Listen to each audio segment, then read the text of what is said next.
What is going on, everybody? I am back today to talk about a movie that I've been wanting to watch for quite some time now, but I didn't get the opportunity to see it in the theater, and now the Oscars have come and gone, and I really wanted to see this when I saw that it was nominated for multiple Academy Awards. This thing has been praised over and over again since its initial release, and the plot of the movie was very interesting to me, so I'm glad I finally got the opportunity to sit down and watch it. And the film I'm going to be telling you about today is I'm Still Here. I'm Still Here is directed by Walter Salles. In the early 1970s, the military dictatorship in Brazil reaches its height.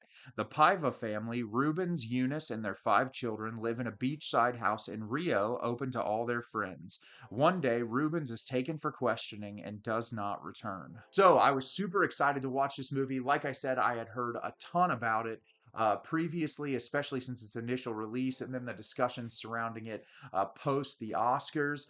And this is easily one of the best films of 2024. And this movie impacted me in such like a visceral way. I just cannot praise it enough. I feel like, despite the fact that this movie takes place in Brazil and there's so much about what occurred in Brazil in this specific time period, I feel like the parallels with like military control and like fascism and disregard for citizens in a specific country is completely and totally paralleled to what we are witnessing in the United States of America. I think that this movie is as poignant as ever. I think that this movie is incredibly important and that people need to watch it. And I'm very excited to tell you about it today. So, as the plot description states, in the 1970s, we are introduced to Rubens and Eunice Paiva, who live in Rio together with their children. They live in this beachside house, and for the first 30 minutes of the movie, we are just witnessing the joy and the happiness of this family. They love each other. They're a very tight knit familial unit, and we just see them celebrating life. They record videos on their camera, they take pictures of each other. They're constantly like playing games and joking around, and we just get how this family operates with one another. And we learn through bits and pieces of information that Rubens was a congressman, and because of his political beliefs, he had to flee the country for a brief period of time. And when he came back, he completely separated himself from politics because in Brazil at this period in time, the military began its overreach and started to take over in the country, and they were disregarding laws and disregarding things that were supposed to be the norm in the country. And a lot of people were harmed by this. And any sort of person that was outspoken against that regime would disappear or be killed. And so people start coming around the community and asking questions. And Rubens, we see throughout the early portions of the film, is having like secret phone calls and conversations with people in the community. And we don't necessarily know what about. But one day, these men just show up at their house, walk in their front door without knocking, and saying that Rubens has been summoned for questioning and that he has to go in and answer these questions, and he has no choice in the matter. And so he leaves the house and he's gone for multiple days. And Eunice starts to ask these men questions. Where has my husband gone? What is going on? I have no idea what this is all about. And her and one of her daughters are eventually taken in a car, bags put over their head, and sent to this military facility where they are questioned over and over again about her husband's relationship to these people who they are referring to as terrorists because they are essentially against the military regime. And eventually, her and her daughter are let go, and the entirety of the film is Eunice searching for her husband, asking questions, trying to find out why he has disappeared and is he still alive. So, like I said, this movie is remarkable, nothing short of remarkable. I think it's an incredibly important movie, and I think it's a movie that every single person should watch because I think it really showcases the importance of taking care of one another and taking care of your family and understanding like the government doesn't care about you. They don't. At the end of the day, if the wrong regime takes over, they don't care about you. You have to fight for your survival and you have to fight for your people and do what's right for them. And I think that this movie showcases that in volumes. For starters, I want to talk about the performances. Every single actor and actress in this movie gives a brilliant performance to the point where I forgot I was watching a movie multiple times. It just felt like I was watching these people in their day-to-day lives in a very raw and realistic way. Fernanda Torres was incredible in this movie. I feel like her Oscar nomination was very well deserved, and I was completely and totally captivated to the screen whenever she was on it. You can very much feel her pain, and I think that establishing the relationship and the closeness of this family early on in the movie is so important to the way that it shifts over time when things start to get very real and raw and sad. And I think that because of that establishment really early on and her incredible performance, it really makes it easy to just kind of carry over through the remainder of the runtime. And every single member of the family just gives a remarkable performance along with her, because you need to make this feel believable in order for it to work. And they really do. I very much like the way that these actors built this chemistry with the family, because it does feel like they're an actual family. And that's what this needed to have in order to get you to the finish line.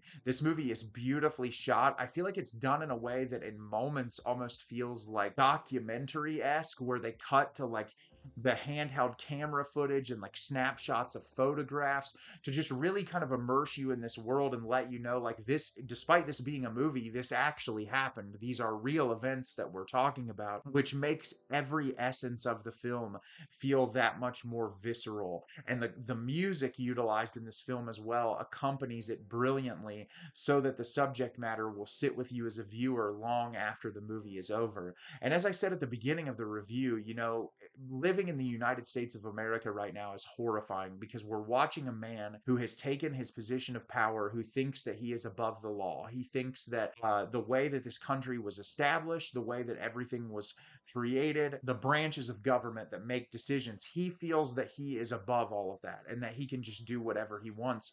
And he feels like he is a king. And because of that, there are tons of people in this country whose families' lives are being impacted, especially immigrants in the United States of America and people of color, who are going to be targeted solely because he wants this country to be nothing but white Americans. And no one can convince me otherwise. He wants this to be wealthy white Americans, and he doesn't want anyone else to live in this country. And he's a despicable piece of human garbage. And I think that when we see that in America, and we see this paralleled to this series of events in Brazil, where the military took control and said, this is how we want this place to run.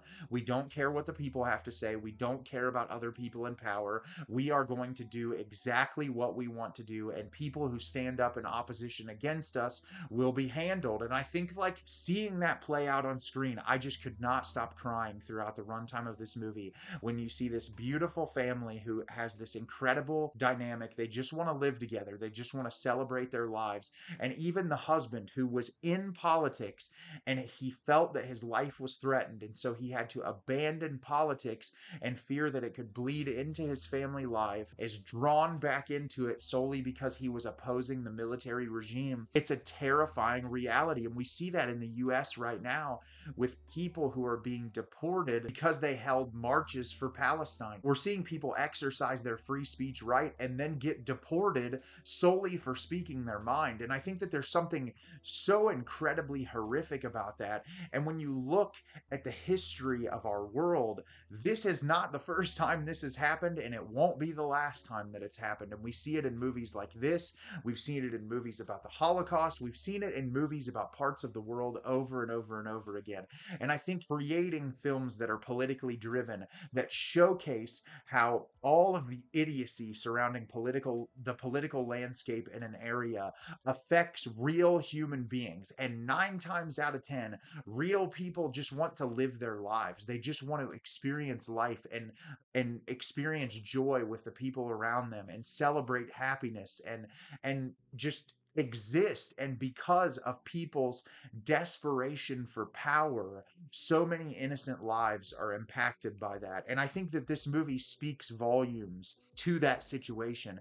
And I'm sure for people that live in Brazil, that this movie was incredibly impactful and beautifully moving. And I can't imagine like how visceral of a watch that it must have been for people who experienced this in real time, and who had family members that experienced this in real time. And I just kept paralleling it to the lived experience here, but just felt so much empathy and compassion for these individuals who had to live through and experience this. And I feel like the whole last like 25-30 minutes of this movie, it was just a gut punch, just over and over and over again. And this movie deserved every accolade that it got. It was incredibly beautiful. It was very moving. I haven't stopped thinking about it since it ended. And if you have not seen this movie yet, I would 100% recommend that you check it out because it is remarkable. So have you seen I'm Still Here? Did you love it? Did you hate it? Leave me a comment down below and let me know what you thought. I thought this movie was incredible. I have not stopped thinking about it since I watched it, and it's easily one of the best films of 2024. As always, if you can like the video and subscribe to the channel, helps me out a lot and lets me know the type of content you're looking for. I'm always putting out new material and look forward to getting more out for you in the near future. And as always, everyone, thank you so much for watching and have a great rest of your day.